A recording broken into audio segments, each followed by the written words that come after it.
Hi everyone, welcome to today's episode of Gabbin with Gab. I'm Gabby, and today we're going to be talking about more of a serious topic, kind of a heartbreak that no one prepares us for, at least in my opinion, friendship breakups. Those are one of the hardest things that I learned by experience, and no one warned me about them.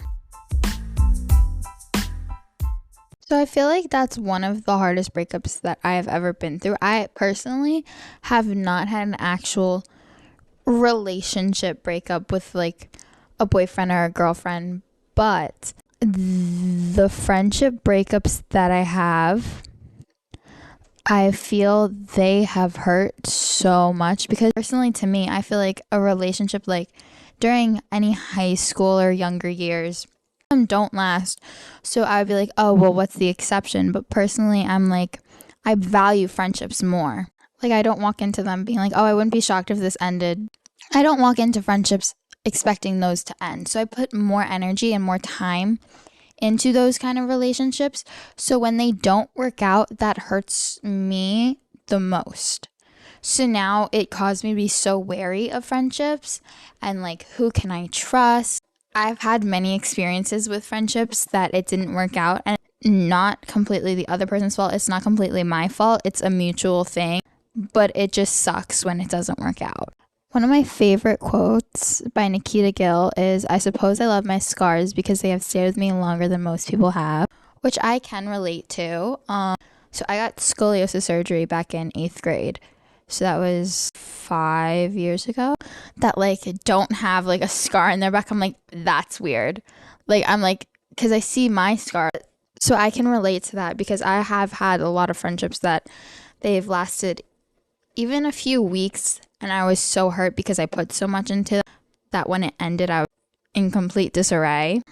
I had this one situation I had this one guy best friend. And a lot of things happened with him. There was a lot of drama just in general. But one of the things that hurt the most was he was supposed to be my prom date. We had this whole confusion. It was so complicated, and he was like, well, like he originally agreed to be my prom date. And then he reconfirmed that he was going to be my prom date in like April when we found out like how much the tickets are. And I was like, are you sure you want to go? And he's like, yeah. And then in May, like, I don't want to go anymore. And we're like, what the hell? Like, because then everyone else had their plans already done. So then I would have been like stuck like by myself because I didn't have anyone else to go with because everyone else made plans. And a lot of the plans were revolving around him going. Because like I wouldn't have been mad if in April when I originally asked him to reconfirm if he was still going, he would have been like, no, I don't really want to go. So then I was like, what am I going to do? Like, I have no one else to go with now because all of my friends already have plans. Then he finally agreed to go, whatever. And then I had this other friend, which she wasn't a friend for long. She was going to go with us because she had a falling out with one of our other friends that she was planning on going with. So then we were like, oh, yeah, you can come with us. And then we had a plan to meet at my house at 4. They showed up an hour late, and they showed up with matching boutonniere and corsages. And I was mad, like, because I was like, what the fuck is this? Like, you show up an hour late. You already took pictures. Like, when our whole plan, we were going to go down to, like, the water and take pictures because we would have had time. And no one let me know of, like, any change in plans. Like, if I would have known this, I would have been like, okay, you can have him completely as your date. Like, I'll go with someone else. Like, seriously, like, that's so fucked up. And then they were acting like I was the problem the whole time. Like, he literally he was gaslighting, like, the friend that we had a falling out with. I was like, oh, well, she's already in a bitchy mood. Like, don't do anything else. Like what? Like, and then she even admitted she thought it was weird. So it's just like, the fuck is wrong with you? Like, are you serious right now? Like, you know it's wrong. And then he came to therapy with me that following week after prom. And that was the last time I ever talked to him. But he acted like he didn't know it was a problem. And clearly, like, and he gaslit, like, me to my therapist. And, like, he was acting like I was this big problem. He went because he said to me, he was like, I want to show your therapist the real you, blah, blah, blah. And like I was like, okay, you can come along because I know she's not gonna agree with you. Like, she's my therapist. She's not gonna be like, oh yeah, Gabby's such a shitty person. Like, and then the minute the next week, she was like, do you want to know what I thought? And I was like, yes, please. And she was like, I thought he was arrogant and an asshole. And like, she said all of the shit. She was like, he's rude, like, and he's gonna be screwed. Like, because he's used to being the big fish in a little pond, and now he's gonna go and be like a big fish in a bigger pond, and so he's not gonna be that big. And then, but with that whole friendship, so many of my friendships fell out of place because I valued a friendship that didn't deserve that value that I gave it. I was very just impressed by like the affection he gave me, like the attention he gave me. I confused all of that for what I thought was love. He love bombed me, and then he broke me, and that friendship caused a whole catastrophe with a bunch of my other friendships, like because I didn't appreciate the actual friendships I had. And when everyone would be like, Gabby, he's not that good, Gabby, he's this, Gabby, he's that, I wouldn't believe them because I was like, no, he's the only one here for me when I'm upset. Like, you guys aren't here for me. But like, I was doing this damage that I wasn't even seeing, and I had blinders on around him. Like, I was hurting people, and I didn't even seem to care that I was hurting them because I was like, well, they don't care about me. Like, and the only reason why he stood by me was because he felt guilty that it was all his fault, that in his mind, he was like, this is all my fault that she's like losing all these friends, because I was picking him over I was picking him over friendships I had for 10 years, 12 years, all because I was very like impressed by the way he was treating me when he was doing the bare minimum. And then after I chose him over everyone, then he began to treat me like shit. But with that situation, like, the one girl, she didn't have many friends. My other friend that me and her both had a falling out with was her only friend before she was introduced to us. She had no friends before that. And then once she, like, and it's not like she was new to the school or anything. She's been there her whole life. And then, so when she was introduced to our group, she wanted to be friends with us so badly, that she pushed the other girl aside. And then, like, it turned out she didn't want to be friends with me. She wanted to be me and have the exact situation with the whole with the kid, because but the thing is, she knew every single detail about that fucked up relationship. And then she still thought she would be different. And I know that she thought she would be different because I thought I was different. And I found out, like, I was like, you didn't ever want to be my friend. Like, I'm not going to put myself through this situation. And he got mad at me because I didn't want to talk to her after the whole prom thing. Because I was hurt. Like, I was like, I expect this shit from him. Like, I'm not surprised that he pulled this shit. I'm shocked that you pulled this shit. And then you don't even feel sorry about it. Like, after I left her house, like, I didn't speak to her again after prom. Like, I slept over her house that night, and then I didn't speak to her again. Like, I was like, I'm not dealing with this. And then he got mad at me. And I was like, I was not in the wrong in that situation. If anything, I handled that situation maturely because I didn't speak to you. I could have completely flipped out on you in front of the whole fucking prom. Like, don't handle the way I reacted lightly. Like, I did the mature thing by not even, like, I just separated myself from the situation, which is like the most mature thing you can do in a situation like that. When you're upset, the most mature thing you can do is step away. Whenever, like, I feel hurt, like, I've had situations where I've been the hurt person who hurts people in return, and that shit sucks. And it's not okay to hurt people just because you're hurting, but it's what happens. So now when I'm hurt, I make the choice to step away from a situation, because, and it might take me months, it might take me a whole year to come back and be like, okay, I know what I did was fucked up and I'm sorry. Like, it's not even to like be like, I want to be friends again, but just for me to apologize. I don't step away to hurt the person more. I step away because I don't want to hurt you more in that sense. Like, I don't want to say something that's going to be so hurtful because I am so hurt at that moment that it's going to screw up everything.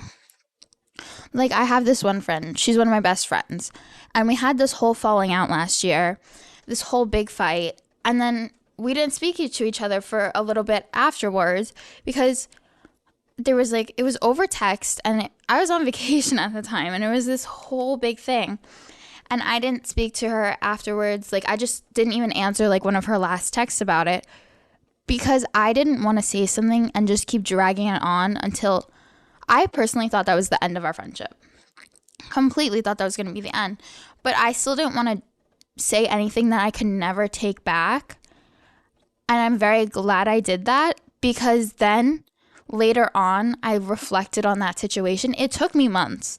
It took me months to reflect on that situation, but I reflected on that situation and I like sent her a whole apology because I was like, I didn't realize at the time how messed up that was. And I am so deeply sorry that I did that. Like, that was so messed up. And she was like, Gabby, it means so much to hear you actually say you're sorry about that because at the time I didn't understand how like fucked up that was. I didn't care like what I did. Like, I was mad at her. So I was like, screw you. Like, and I was listening to other people other than myself. And that's the thing. You can't listen to other people like telling you to hurt the other person more and be like, oh, I don't care. It's fine. Because then it's only going to screw you over. When you're listening to other people let you be the bad guy, like, it's the worst thing to do. You're just letting that person like just feed the like it's almost like when you have an angel on your shoulder and a devil on your shoulder. You're letting that person feed the devil on your shoulder, just like, and keep whispering in your ear and keep whispering in your ear until that's all you think about. You're like, well, how can I get payback on this person? How can I get revenge for this or something along those lines? Like, there's no need for you to get revenge on people, and I've learned that because karma exists. I've been on the other side of karma and I know it exists because there was a whole messed up situation and then the exact same thing. So at first I acted on the whole mess up situation and then the exact same situation happened to me. And I was like, whoa. And so now I'm like, I don't need to do anything because the universe will handle it. Karma is real. I've been on the reciprocating end of it. I deserve that karma. But it will happen and you don't have to do anything because that's only going to bring you down. If you step down a level, it's only going to keep you down there. And it's a whole different mindset. So when people say take the high road, I 100% agree. Take the higher road. You don't need to act out. You don't need to say the last word. You just need to leave and protect your peace. A lot of people seem to be so afraid to be alone. So afraid to be alone. I was one of those people. But there is a difference between being alone and being lonely. You have to be okay to be alone with yourself. Being alone with yourself is a choice. Being lonely is not. Being lonely is a feeling. Being alone is a choice.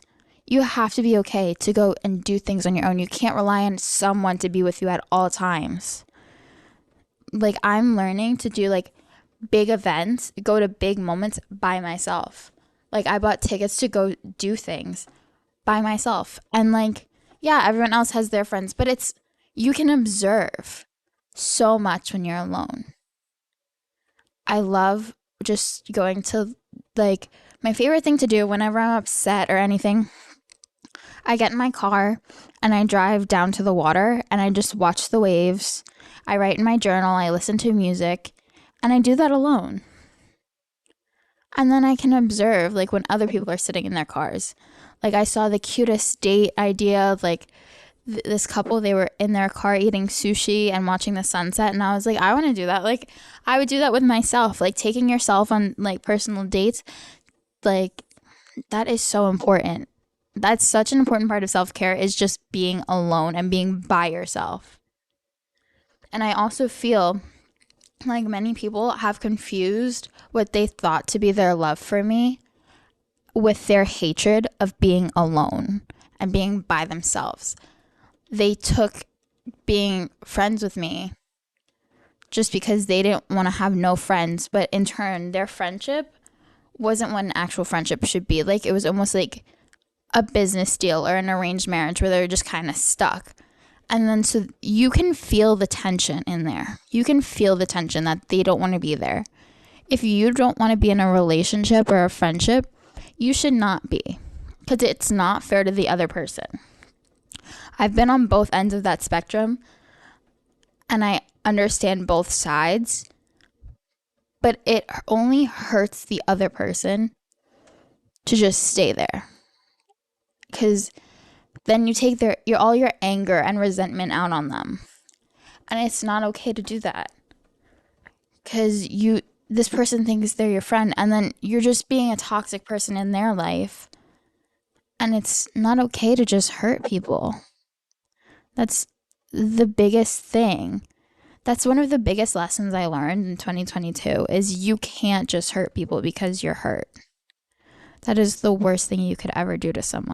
Additionally, I feel like I've also pushed so many people that may have deserved to be in my life out of it because I was afraid, because of other situations that I'm like, well, if this person didn't want to treat me right, well, this person is definitely not going to. And you can't treat everyone the same based on like your past actions or your past events. Like, yes, you could be cautious, but you can't just push people out completely, because if you push everyone out of your life, you will become lonely. And that's what's gonna suck. Because that's when you're just going to slip slowly and slowly into that hole that is very hard to get yourself out of. I have been in that situation. I pushed everyone away and didn't want to talk to anyone, and I wouldn't get out of my room. And I slipped into that hole, and I didn't tell anyone what was going on. That was about right before I started therapy. And that's the whole reason why I started therapy, because I was like, I've been sad before. Like, I do have a lot of things that have happened in my past. Like, I understand why I would be sad, but I've never been this sad before. And I was like, something's wrong.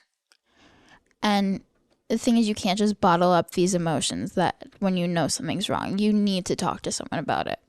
Even if it's your mirror, even if it's a journal. You have to get these thoughts out of your head, because when they're in your head, they're just going to cause you to turn more into a dark slope. And then that, in fact, the effect of that is you are going to hurt the people around you because you're in such a dark place. When you're in such a dark place, you don't see other people's actions the way they actually are. Like, I know personally, like, I villainized people when I'm in a dark place. Like, I didn't see that people were doing things out of like their love for me. Like, I thought they were doing things to hurt me. Like, and it sucks because you feel so bad after. You're like, they did care about me and I pushed them away. One of my really close friends for about like 10 years, like, I pushed them away because I was like, well, they don't actually care about me. And yes, you do outgrow a lot of people. That is perfectly okay. We did outgrow each other. But the way I left was so horrible. I was really like, well, if you still want to be friends with me, this. And then I was like, well, actually, I don't want to still be friends with you. And then I hurt her so badly and I didn't see it. And then I reached out to her recently and I was like, I'm really sorry. I didn't appreciate the friendship we had more. Like, I just kept pushing people away. And like, I was so scared to apologize too, because I knew how badly I fucked up and I didn't want to reopen any wounds. Like, I was like, I'm really sorry. And she apologized too for her part in the situation.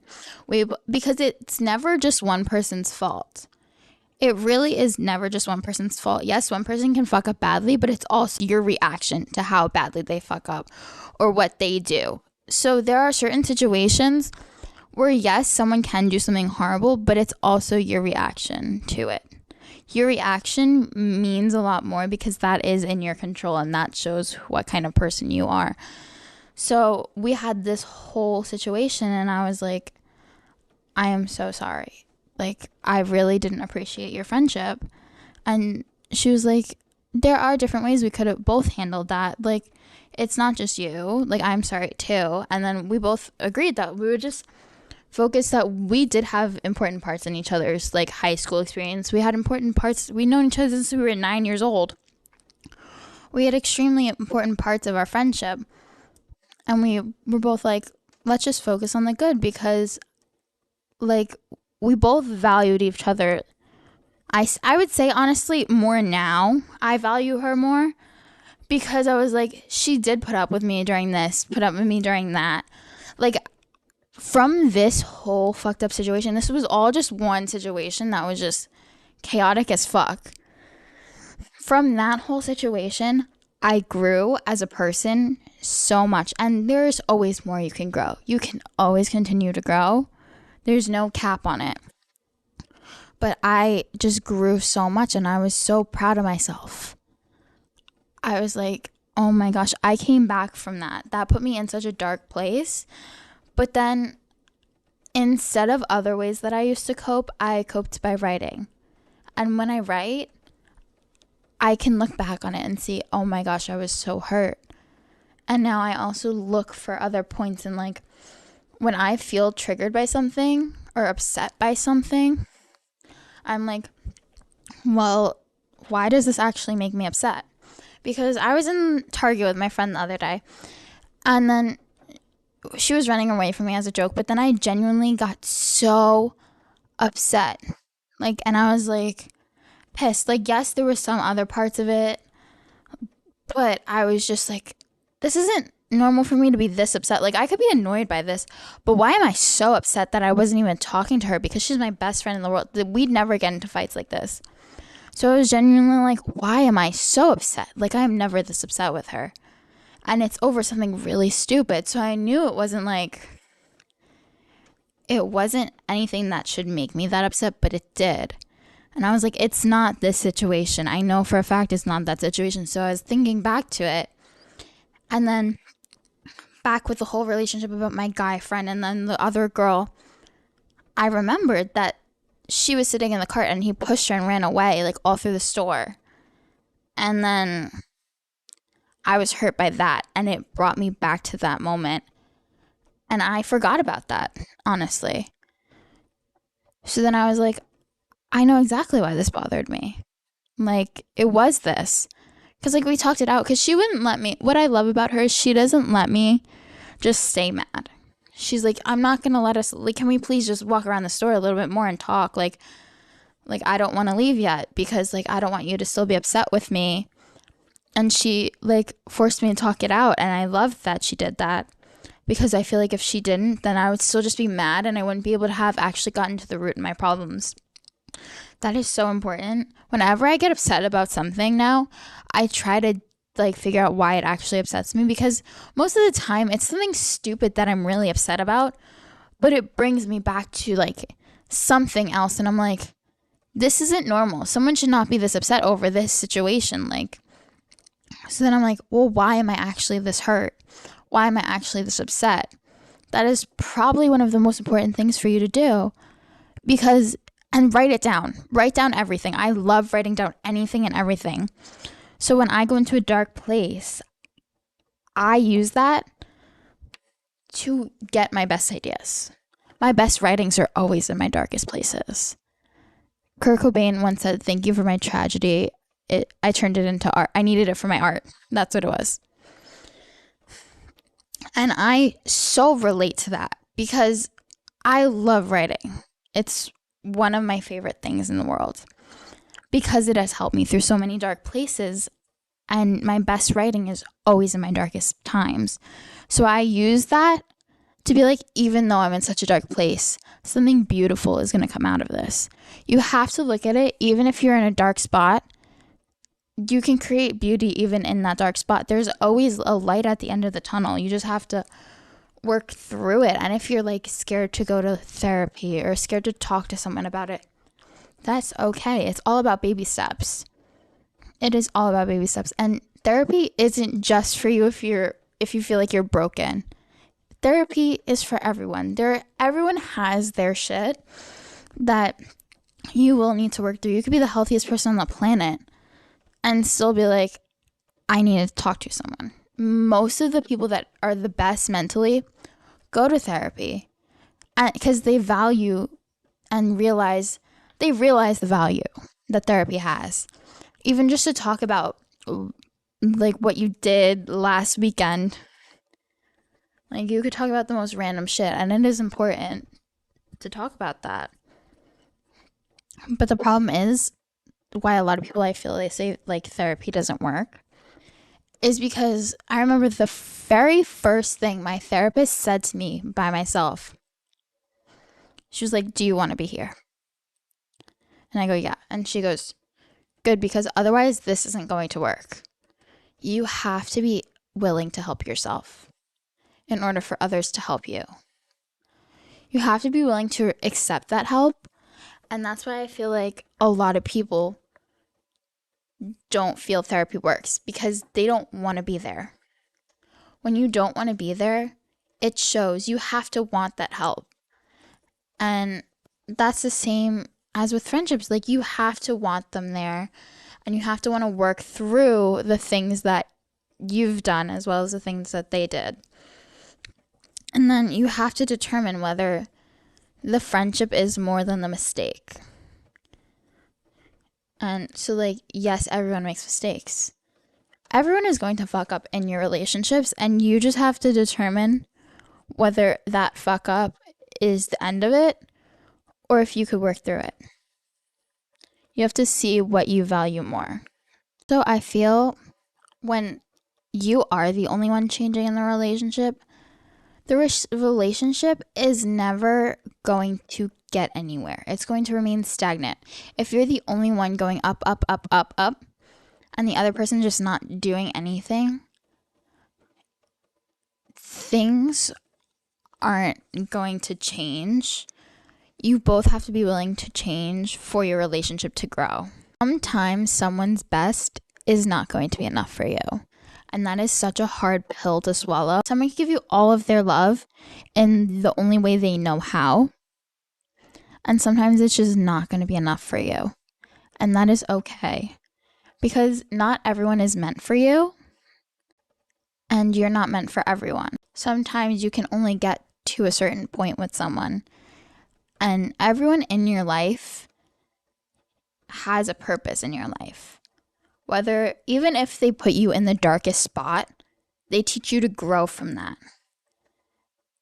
They force you to get better by them not being there. It forces you to be like, I can't live the rest of my life like this. I have to get out of this slump. I have to do this. I have to figure out how to get better. Some people will destroy you, and it hurts like hell, but it's up to you to make your comeback from that. It is so important that you don't just give up because you're like, well, they did this and they said this. Like, okay, they honestly probably hurt 10 people before you. And that's just who they are. Sometimes you could give all of the love in the world to someone, and it doesn't do anything because they don't accept it. It's like taking a bucket of water to fill a cup and you just pour the whole bucket out completely. You're going to have no water left in the bucket and the cup's going to be overflowing. And that's what a lot of people confuse unrequited love and unconditional love. Unconditional love can love each other no matter what. It's a mutual sharing of the love. But unrequited love is you give all of your love to someone and they never give any back to you. Like, unconditional love is almost like if you throw a boomerang, it comes back. Unrequited love is you're throwing a frisbee to no one and it's not going to come back. And that confusion of unrequited love and unconditional love forces us to allow behaviors that we should not allow. I allowed so many things in my life because I thought the person cared about me. I thought the person loved me. And so many of those things are so unacceptable. I allowed people to call me immature and a burden and this and that. And I believed them. When in reality, they didn't seem to grasp the fact that I loved them no matter what. I genuinely loved them when all they did was say they loved me once, and I believed them continuously. And I used that pain from all of those situations to grow and say, well, just saying you love someone isn't enough.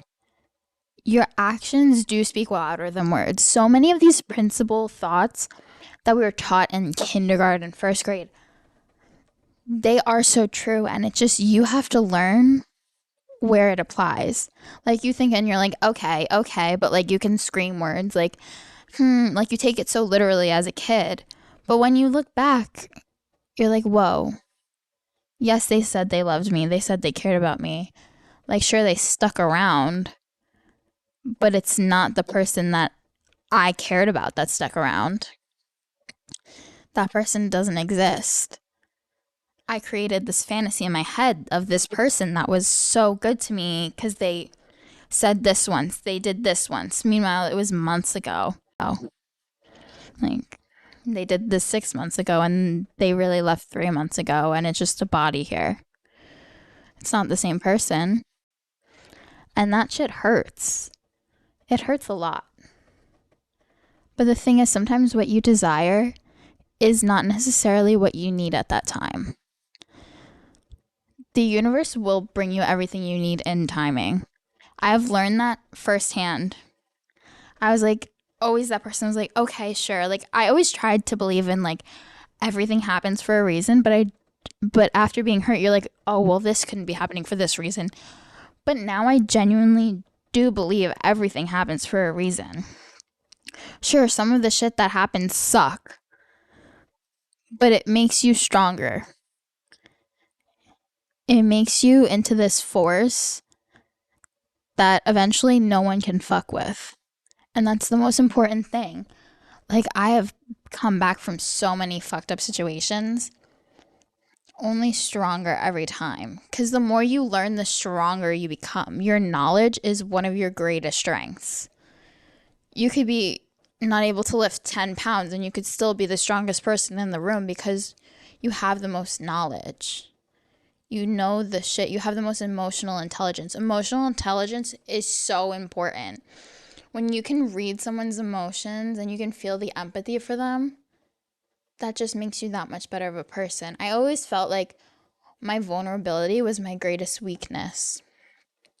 And I was always like, I cry all the time. I'm so emotional. Like, I just have to shut it all off. That is not the case. Don't just shut off your emotions because you're afraid of being too vulnerable. Because those emotions are what are going to help you get through life. You're going to be able to feel people on a different level. You can feel what they're feeling. You can empathize with them.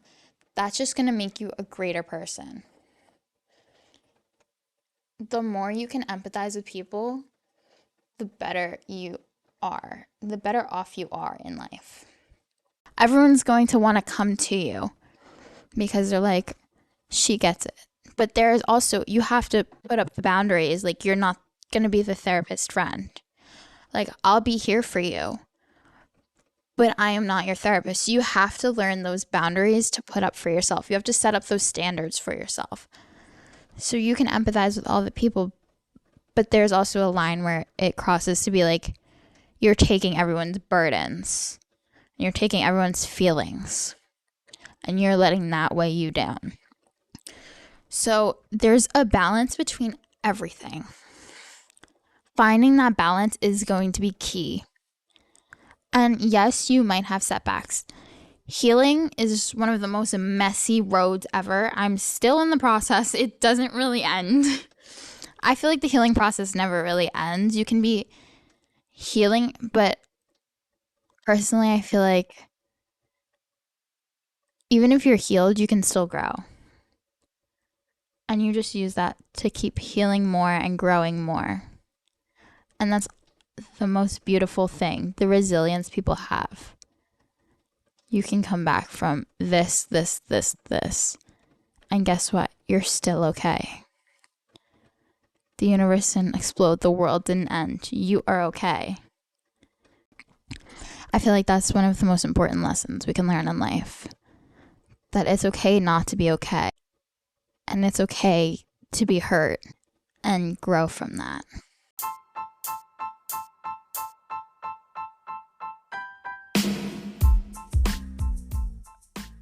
So thank you so much for joining me today on our real talk about friendships. I love serious topics like this.